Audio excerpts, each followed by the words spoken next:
there's hope. There's hope for anyone.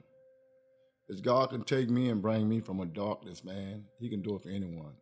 Everything I knew was based upon violence and, brutality, And I took it on as a child and I grew up with it, And it became a part of me, It's like a norm. And my mother, she's a beautiful person. She did what she could, for us. But, I feel that all she could hand down was all will be given to her.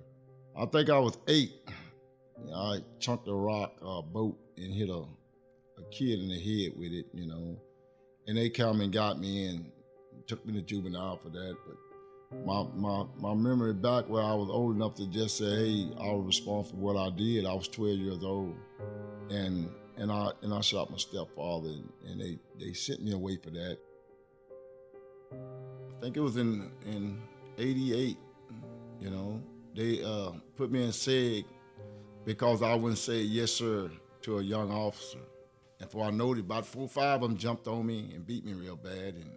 And it was like 3 cells missing from before you get to my cell. So every night at feeding time, they would come to that first cell, and they see where nobody in the other 3 cells, so they'll turn around and go back. And I was down there, and I was hungry, and nothing to eat. I hadn't eaten nothing like 3, 4 days, and some told me to eat toilet paper. So I grabbed a water bug, one of them big roaches, a water bug, and I hold them in my hand, and I was eating toilet paper with the onion. Before I know it, I was saving that water bug for my breakfast. That's gonna be what I wake up on in the morning. I was sentenced to death, and then they commuted my sentence to life in '99. And I done 20 years, 27 years. Then the warden, he come down there. The warden and the major said, Lex, get up, put your clothes on, and go down there to the parole thing. Now they want to talk to you. And when I walked in there, the lady asked me, you couldn't find nothing better to wear? I said, what for? I ain't going nowhere. And so she said, Mr. Lex, can I share something with you? I said, yes, ma'am. She said, out of 27 people that come through this door, you the only one come through the door that wasn't rehearsed. She said, you ain't got no fresh haircut, you ain't got no starch and iron clothes on, you ain't got all these photos with these certificates in it, said what you done since you been here. And she said, what if I told you you was going home? I said, what? I said, man, y'all got the wrong man. I said, for real? And man, it was something I was unprepared for. And then the fear kicked in, for real kicked in, They told me, they said, well, we're gonna let you go home, and that's how I made parole. I was walking, and I had lost my son to CPS. My kid's mother, she was in jail, and I didn't know what to do from there. I did, but I just kept doing drugs and getting further and further in my addiction. But I know that I was losing my son, and in the process of that, I was looking at all the things I went through as a kid, and some just washed over me, man. I said, I got to get myself together because I don't want my son to face them same tribulations that I had faced as a child. And God gave me a cry. When he gave me a cry, man, I cried out to him.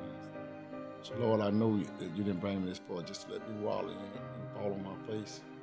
And it's raining, man, and I just started walking. I didn't know I was coming here, didn't want to come here, And I know that I was here, man, and I said, Lord, I got to come in here. When I walked through, they said, we've been waiting on you. So I came to man of Nehemiah. Nehemiah showed me myself, I come to find out who I really was, I didn't have a voice, I didn't even have eyes to even look, I was so full of regret, shame, hate, resentment. And man, I just couldn't believe the beautiful thing that happened to me while I've been in this place, and the beautiful people that I have met in this place. It's like family. It's like a family never had, man. I don't think nobody realized it, but I always stop and I just look around and I said, God, thank you. Lord, I thank you for giving me this opportunity to start over again. This is my beginning, This is my beginning. I never lived. This is the most happiest and peaceful I ever been in my life.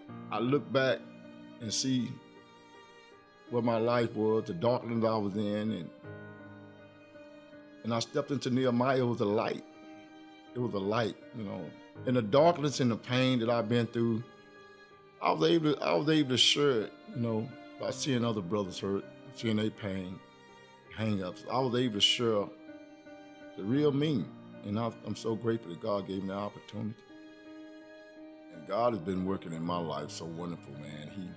Everything I asked him for since I've been here, you know, he have gave it to me. I asked God for a peace of mind.